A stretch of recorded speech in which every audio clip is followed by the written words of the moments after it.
നിമിഷം എൻ യേശുവിൻ മുൻപിൽ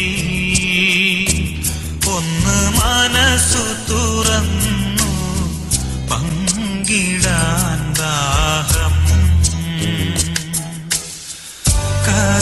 കഥനമേറുമെൻ കഥ പറയുമ്പോൾ കരുണയോടതു മുഴുവൻ കേൾക്കാൻ നാഥ നീ മാത്രം എന്നെ കാത്തിരുന്നിതുവരെയും.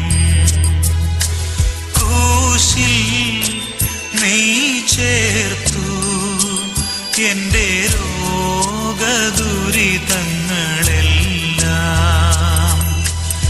ഒരു നിമിഷം എൻ യേശുവിൻ